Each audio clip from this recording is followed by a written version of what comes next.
Olá, você vai ver nesta edição do Câmara Rio Notícias. Vereadores e deputados estaduais discutem em audiência pública a situação da saúde no Rio de Janeiro. Prefeitura anuncia queda no atendimento de casos de Covid-19, mas mantém as medidas restritivas. E a sambista Tereza Cristina é homenageada pela Câmara do Rio com a medalha Chiquinha Gonzaga. Para ver se encontrava a minha cigana de fé. Não saia daí, a gente volta já. A gente começa esta edição do Câmara Rio Notícias falando da audiência pública conjunta sobre a saúde, que contou com a participação de vereadores e deputados estaduais. Em discussão, a situação dos hospitais da rede pública agravada durante a pandemia do coronavírus. Carência de profissionais para trabalhar no enfrentamento à Covid. Fila de espera para o atendimento nos hospitais. Mais de 700 leitos estão desativados. Falta kit intubação para os pacientes internados. A situação da saúde no Rio é considerada grave. Eu acabei de fazer um levantamento no censo hospitalar do município do Rio de Janeiro e eu separei apenas os 9 principais hospitais federais do Rio de Janeiro. Nesses hospitais, hoje, teríamos 773 leitos impedidos. Com a explicação por que eles estão impedidos, 60% desses leitos estão impedidos por falta de pessoal e 31% por falta de obras de recuperação de instalações dessas 773 unidades federais que estão nessa situação. O superintendente estadual do Ministério da Saúde, Coronel George de Vério, explicou que há um chamamento por parte do Ministério para suprir a carência de profissionais. Existe uma deficiência de RH em toda a rede. Essa deficiência, ela é antiga, ela não é nova. O último concurso público que houve para a contratação de servidores ocorreu em 2010 e essa deficiência realmente ela existe. O que atenua essa deficiência é a contratação temporária da União, que todos conhecem como CTU. Essa contratação ela foi autorizada num número total de 4.117 profissionais. Agradecer muito ao Ministério da Saúde pela entrega dos kits de intubação que estão chegando. E ontem mesmo o Coronel de Vério e o secretário Chaves ajudaram a fazer essa logística, ela tem que ser constante.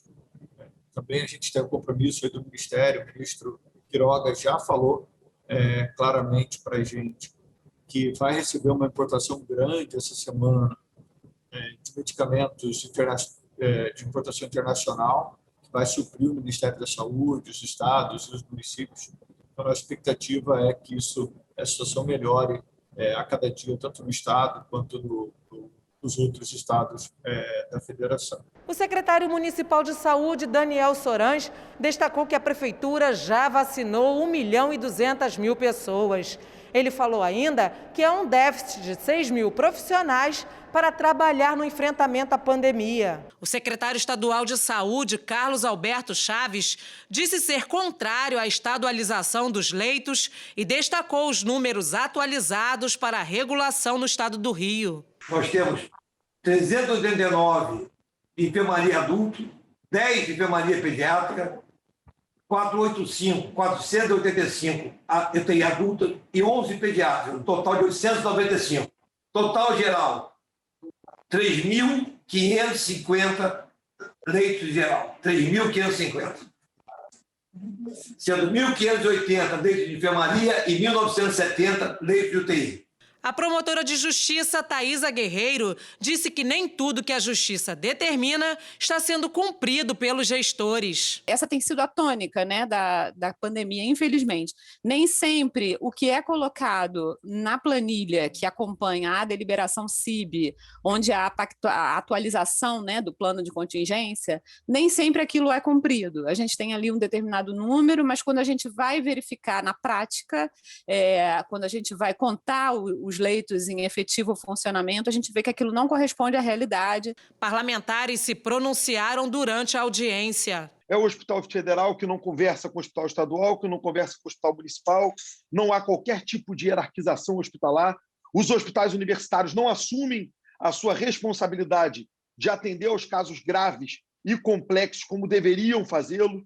A rede federal a mesma coisa, no geral, os outros hospitais da rede federal a mesma coisa, e acaba tendo uma grande sobrecarga nos hospitais de emergência que se veem com pacientes, por exemplo, com câncer, aguardando uma cirurgia de um tumor cerebral, puxando brasa para minha sardinha como neurocirurgião. E, ao mesmo tempo, nós vemos uma subutilização dos hospitais universitários, dos institutos e dos hospitais federais. A gente está há um ano de uma pandemia e, até agora, né, não houve uma grande campanha por parte do governo federal, do governo estadual, dos governos municipais, de que a máscara, sim, promove o distanciamento físico que é necessário, que a grande, digamos assim, a forma de contágio é através das gotículas, que elas vão ser impedidas. Então, é lamentável quando a gente percebe que isso não acontece de fato. Os presidentes das comissões de saúde da Câmara Municipal e da Assembleia Legislativa do Estado agradeceram a presença de todos. É muito bom saber que é possível, né, construir, dentro do cenário da política, parcerias que permitam nessa interlocução entre o Estado e o município, e essa interlocução começando pelo Legislativo. Acho que esse é um dado que a gente tem que destacar. A audiência foi muito boa, a gente sabe a dificuldade que foi de trazer as pessoas, explicar que não dá tempo para todo mundo, mas já queremos nos comprometer, eu e a senhora, tenho certeza, já combinamos isso, que vamos fazer uma nova audiência pública para outros temas que não puderam ser enfocados aqui agora, que são de urgência. E a gente continua falando sobre saúde. Os casos de Covid na cidade apresentaram queda por mais uma semana, mas o risco de contágio permanece alto em todas as regiões. Os novos dados estão no 15º Boletim Epidemiológico divulgado pela Prefeitura nesta sexta-feira. A cidade possui 242.245 casos confirmados de Covid-19. 22.187 pessoas já morreram por causa da doença. Todas as regiões administrativas do município estão com risco alto de contaminação. Por causa desses dados, a Prefeitura prorrogou as medidas restritivas até o dia 27 de abril. Apesar dos números altos, o secretário municipal de saúde, Daniel Sorães, afirmou que há um motivo para se comemorar: a redução dos casos de internação. Hoje, a taxa de ocupação dos leitos de UTI é de 89%. Esse aumento começou a acontecer no início do mês 4. Ele começou a cair nos últimos 7 dias.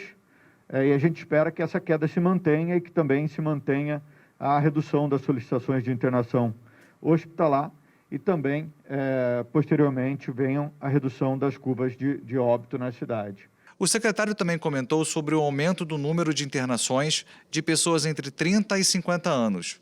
Por isso, ele espera vacinar os idosos acima de 60 anos até o final deste mês, para ampliar a faixa etária da vacinação.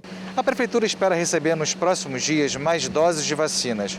Hoje só tem a AstraZeneca para a primeira dose e a Coronavac para a segunda. Mais de 1,5 milhão de pessoas já foram vacinadas em toda a cidade.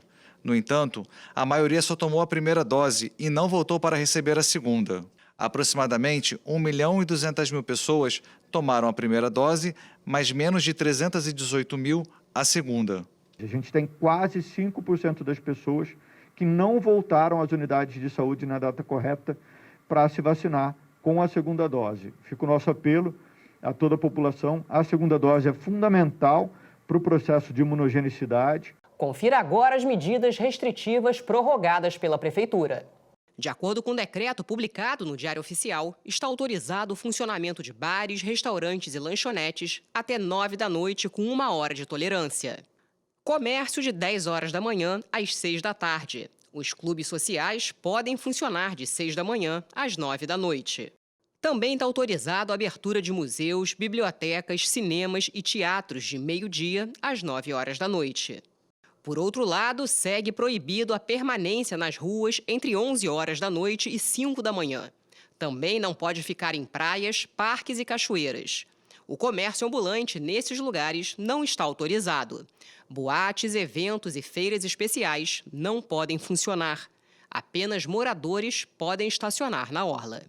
No primeiro mês da Ronda Maria da Penha, foram cumpridas 12 medidas protetivas encaminhadas pelo Tribunal de Justiça. O programa foi lançado em março. Através dele, agentes da Guarda Municipal verificam o cumprimento de medidas de proteção às mulheres vítimas de violência.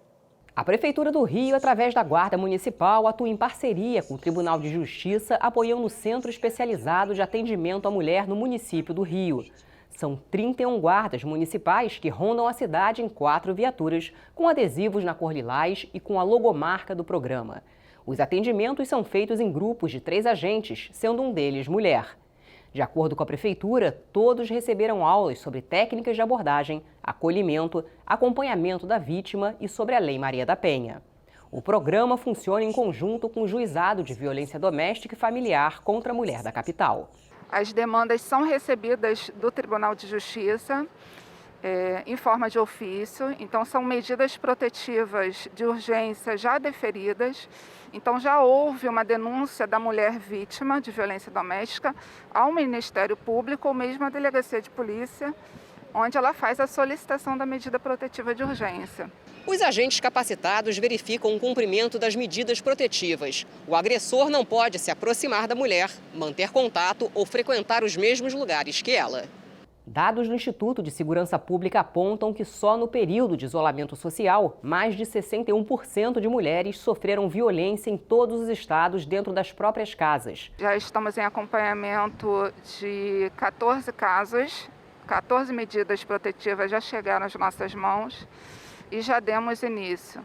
Já havíamos acompanhado mais 3 casos, então ao todo são 17 mulheres vítimas de violência doméstica que já tiveram as suas medidas deferidas. E já estamos em acompanhamento com visitas domiciliares dessas mulheres, fazendo um acolhimento humanizado e verificando, fiscalizando se as medidas estão sendo cumpridas pelos seus agressores. O prefeito Eduardo Paz lançou no dia 12 de março desse ano o programa Ronda Maria da Penha, da Guarda Municipal, criado em parceria com o Tribunal de Justiça do Estado. No final do ano passado, o vereador Jones Moura aprovou a lei complementar que institui a política pública municipal de prevenção da violência doméstica e criou a Patrulha Maria da Penha. Isso dá aquelas questões todas que estamos vendo na sociedade, de violência doméstica, violência contra a mulher, isso cria um dispositivo a mais para que essas mulheres tenham proteção a partir do Estado. Essa lei, ela protege a família de um modo geral. O vereador ressaltou a importância do cumprimento da lei. É preciso que esse efetivo da Guarda aumente. É preciso que esse efetivo da Guarda Municipal, que faz essa patrulha, tenha toda uma estrutura para que quando essa pessoa violenta que ataca essa mulher vier a atacar a patrulha, que ela tenha condições de se defender também. As novas regras do Código de Trânsito podem punir com mais rigor os motoristas que não respeitarem os ciclistas. Pelo menos essa é a expectativa de quem usa bicicleta diariamente e divide o espaço das ruas com ônibus e carros. Matheus trabalha no centro da cidade como entregador. Há um ano usa a bicicleta como meio de transporte. Sempre tem um motorista aqui desatento, né? Porque ele se preocupa mais com o carro. Às vezes ele não vê a gente na lateral. É igual outro dia mesmo, o motorista foi e saiu, não me viu e quase me atropelou. É o que eu falo. A gente tem que observar, olhar os dois lados. Não adianta nada se preocupar com o carro e você esquecer do pedestre e do ciclista. De acordo com o novo Código de Trânsito Brasileiro, os motoristas devem reduzir a velocidade ao ultrapassar o ciclista. A infração deixará de ser grave para se tornar gravíssima, sujeito a multa de R$ 293,47. Já a parada de veículos em ciclovias e ciclofaixas, por exemplo, passa a ser considerada uma infração grave com multa de R$ 195,23 e perda de 5 pontos na Carteira Nacional de Habilitação. Até então, não havia aplicação de penalidades por parar nessas áreas. O novo código pode melhorar a relação entre ciclistas e motoristas. Dividindo o trânsito também com ônibus, com carro, com táxi. Então, muitas vezes, no corre-corre do trânsito, a gente acaba não sendo enxergado por eles. Entendeu? Então, muitas vezes, a gente tem alguns colegas aí que sofrem bastante acidente pura e simplesmente o motorista não tem enxergado ele. A gente tem que respeitar o ciclista, né? Tem que andar uma distância de 1,5 m deles, né? E apesar deles terem bastante abusado, mas a gente tem que respeitar eles o tempo todo. O uso da bicicleta tem sido essencial para muitos trabalhadores durante a pandemia. É com ela que conseguem fazer um trabalho mais rápido, evitando aglomerações. Mas não é nada fácil dividir o espaço no trânsito. A bicicleta vem se tornando no mundo inteiro, e principalmente no Brasil, como um futuro modal de transporte mais importante, talvez, que a gente possa ter nos próximos 50 anos. Além da saúde, além da mobilidade urbana, além da ecologia, de todo esse processo que a bicicleta proporciona ao seu usuário e ao meio ambiente, ela também vem tendo uma importância muito grande em termos de economia. Por conta do advento da pandemia, em que muitas pessoas ficaram obrigadas a fechar-se em suas residências, em trabalhos virtuais, a entrega de produtos e serviços passou a ser feita com muito mais incidência, utilizando o transporte da bicicleta. A mudança e adequação do Código Brasileiro de Trânsito a uma maior rigorosidade na penalidade dos infratores em relação à bicicleta é um avanço muito grande, como um todo, em termos de sociedade. Nós precisamos sempre pensar no trânsito como a lei do maior protegendo o menor. Todos nós, em algum momento do nosso dia, como ator social, somos ou motoristas, ou pedestres, ou ciclistas. E se nós nos ativermos a uma segurança de proteção do maior pelo menor, eu, motorista de caminhão, protejo um carro, que protege um motociclista, que protege um ciclista, que protege um pedestre. Nessa ordem, em qualquer lugar do mundo, independente do idioma ou da legislação que aquele trânsito tiver pertinente, a vida vai ser sempre preservada. Os ciclistas apoiam as novas regras e esperam mais respeito no trânsito. Eu acho muito importante, eu fiquei surpreso com essa, principalmente com a mudança sobre a redução de velocidade enquanto um carro estiver próximo, porque isso é uma das coisas que mais arrepiam a alma de um ciclista. Quando você está pedalando tranquilamente e vem um carro muito rápido, muito desproporcional. Isso traz assim um medo absurdo e às vezes a gente quase cai sozinho. O carro nem passa tão perto, mas ele passa tão rápido que traz uma sensação de perigo iminente. Então, eu acho que essa mudança ela é primordial para manter a segurança no trânsito. Vejo os ônibus andando muito rápido e muitas das vezes pressionando os ciclistas, né? Isso é realmente bem perigoso. Já vi algumas vezes isso acontecer, né? De ciclistas quase se acidentarem por uma postura, ou, ao invés de defensiva, como eu falei que era o ideal, uma postura ofensiva no trânsito mesmo, sabe? E os motoristas do Rio já podem agendar serviços de vistoria de veículos também para o horário noturno. A ampliação do horário de atendimento acontece em 12 postos do estado, sendo 5 na capital, na Barra, Largo do Machado, Cocotá, Ceasa e em Campo Grande. Nesses locais, o novo horário de funcionamento é das 8 da manhã às 9 da noite. E você vai ver no próximo bloco a homenagem da Câmara do Rio a Tereza Cristina. A sambista recebeu a medalha Chiquinha Gonzaga. Foi instalada na Câmara de Vereadores do Rio uma comissão especial para estudar e formular políticas públicas sobre o tema das Smart Cities. Mais do que uma tendência, o Rio de Janeiro tem tradição de criar soluções inteligentes para facilitar a vida do cidadão. Tem sido assim desde 2013, quando se tornou a primeira cidade latino-americana a ganhar um prêmio com a gestão de alto desempenho. O projeto engloba o Centro de Operações Rio, a Central 1746 e o Porto Maravilha. Entre centenas de cidades brasileiras, o Rio de Janeiro ocupa o 6º lugar. As cidades inteligentes e inclusivas inspiraram um debate público da comissão especial criada para acompanhar, estudar e formular políticas públicas sobre o tema das Smart Cities, presidida pelo vereador Raimon. A PPP prevê a instalação de 5.000 pontos de Wi-Fi, 10.000 câmeras, sendo 40% delas com reconhecimento facial. O consórcio também vai contribuir para a mobilidade urbana. Serão instalados 6.000 sensores semafóricos, que permitirão uma gestão inteligente do trânsito. Como vemos, temos em curso nessa cidade, como diz os autores Morozov e Bria, a implantação de tecnologia com o objetivo de otimizar o uso de recursos, produzir novos recursos, modificar o comportamento dos usuários ou promover outros tipos de ganho em termos de flexibilidade, segurança e sustentabilidade. A comissão é composta por 3 parlamentares. Entre os integrantes, além do presidente da comissão, o vereador Raimon, estão o vereador Alexandre Esquerdo, relator da comissão, e o vereador Jair da Mendes Gomes. Sei que essa comissão vai ter uma relevância muito importante para a nossa cidade, tendo em vista já que essa PPP está em andamento, né, na iluminação pública, no Parque da Iluminação Pública, e nada ainda foi feito em relação a Smart Cities, e tenho a maior satisfação de poder compor, juntamente com o vereador Raimon e o vereador Jair, essa comissão. Lalita Kraus, professora adjunta do Programa de Graduação e Pós-Graduação do Instituto de Pesquisa e Planejamento Urbano e Regional, questionou como o poder público pode ser protagonista nesse processo. Ela destacou que a cidade deve ter acesso ao sistema de dados e conectividade e que os dados precisam ser tratados como bem comum.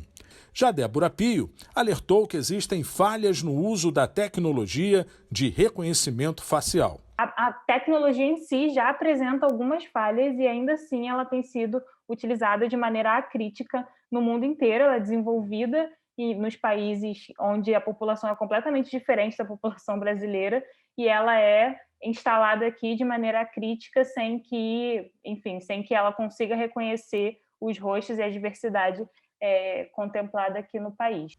Ex-vereador e também ex-deputado federal, o engenheiro Jorge Bittar defendeu um marco regulatório da tecnologia na cidade. Um marco regulatório amplo que começa, evidentemente, pela necessidade de constituição de um conselho municipal, né, sobre o uso das tecnologias, né, efetivamente, com representantes da sociedade, com representantes do legislativo e com representantes do executivo. Pode ser algo tripartite, por exemplo, de tal maneira que esse conselho possa estabelecer diretrizes, ouvindo a legislação, né, verificando a legislação, estabelecer diretrizes, formas, critérios, enfim, que trabalhem temas como esses que foram aqui polemizados brilhantemente por todos e todas aqui. E a Câmara do Rio deve aprovar em breve uma homenagem à Dona Ivone Lara, que acaba de completar 100 anos de nascimento. Um projeto de lei dá nome da sambista a uma praça de Madureira, próxima à quadra da Escola de Samba do Coração da cantora e compositora.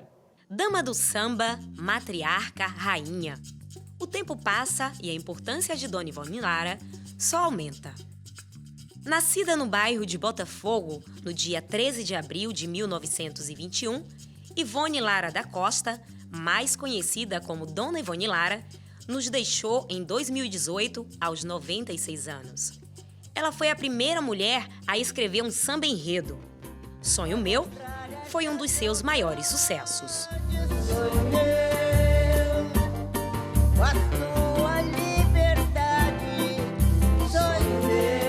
Uma voz doce, firme e suave, muito, muito, muito importante, tanto para o samba quanto para a música popular brasileira. Somos muito orgulhosos de ter tido essa grande dama como imperiana, como participante ativa da história da nossa escola. No ano em que se comemora o centenário de Dona Ivone Lara, a rainha do samba ganha uma série de homenagens. Uma delas em frente à sua Escola do Coração. A praça fica aqui em Madureira, pertinho da quadra do Império Serrano. Dona Ivone Lara era frequentadora assídua do local, considerado o point dos compositores. Agora o espaço vai receber o nome da sambista, uma homenagem da Câmara Municipal do Rio. A gente pensou nesse projeto não só por ser uma mulher, por ser uma negra, e pelo simbolismo do samba, daquilo que eu acho que ela representou e representa enquanto mulher. É muito difícil, hoje não, mas você ir para 5 décadas atrás, como era difícil uma mulher chegar onde ela chegou e o que ela deixou para o nosso legado da cultura popular brasileira, especialmente do Rio de Janeiro, com as suas composições. Então, acho que ela marcou uma época, ela merece ser eternizada na cultura popular. Foi essa a intenção do projeto. Eternizada, representada e que todas as mulheres que são do samba, principalmente as negras e outras também, mas as negras que se sintam representadas.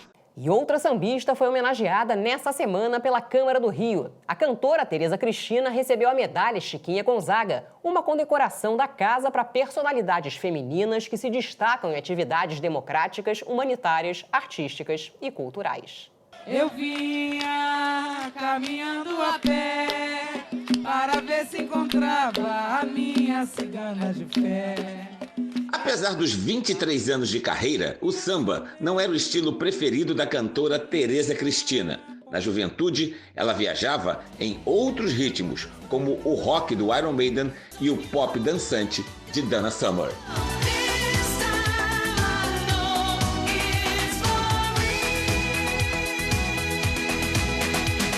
Mas depois de ouvir um disco de Candeia, o destino a levou para os braços do samba. A carreira, que começou num bar da Lapa, zona boêmia do Rio de Janeiro, não demorou para decolar. Nos últimos 9 anos, ela homenageou 3 grandes nomes da música brasileira. Em 2012, lançou um álbum só com músicas de Roberto Carlos. A obra do Roberto, ela mexe com a minha recordação da infância. E tudo que toca na nossa infância mexe com a gente, né? A gente fica completamente rendido, assim. Então, cantar essas canções do Roberto, para mim, é como se eu estivesse me revisitando. Em 2016, Tereza Cristina homenageou Cartola. A primeira grande turnê internacional que eu fiz foi cantando Cartola. Me realizei muito cantando as canções dele. O Cartola é um artista que influenciou vários artistas que eu admiro. Sem o Cartola, a obra... Só para citar alguns, né? A obra do Elton Medeiros, a obra do Paulinho da Viola, do Chico Buarque. Se não houvesse o Cartola, se eles nunca tivessem ouvido um samba do Cartola, talvez o samba que eles fizessem fosse um pouco diferente do que a gente conheceu até hoje. E em 2018 foi a vez do álbum Só com Músicas de Noel Rosa. Ele é um dos maiores compositores da música brasileira, de uma perfeição absurda, né? O Noel, ele é o rei da prosódia, ele consegue colocar a sílaba tônica da palavra na sílaba tônica do verso. Isso pode parecer simples, não é. Nós conhecemos várias músicas incríveis, vários sucessos incríveis, em que a sílaba tônica do verso não é a sílaba tônica da palavra. Então, a gente acaba falando as palavras com acentuação errada. E o Noel tinha esse cuidado, esse primor. Em 2020, por causa da pandemia, Tereza mergulhou no mundo das lives e conquistou muitos seguidores. Fui pegando gosto, e aí eu falei, poxa, mas eu gosto tanto disso, eu gosto tanto desse assunto. E tem muito assunto. O samba, a música brasileira, o que mais tem é assunto. E os assuntos foram aparecendo. Então, assim, eu comecei até a sair um pouco, né, da minha zona de conforto.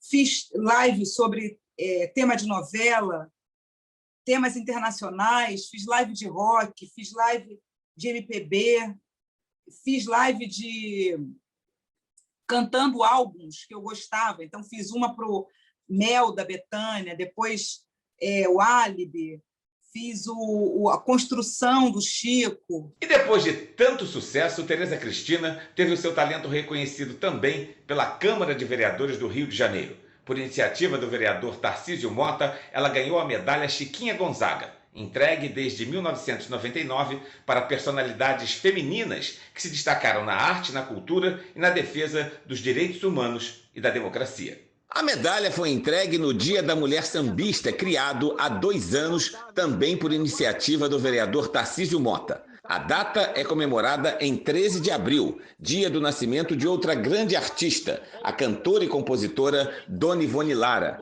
A entrega foi feita em uma live na internet. Este é o momento, portanto, da junção de Chiquinha Gonzaga, Ivone Lara e Tereza Cristina.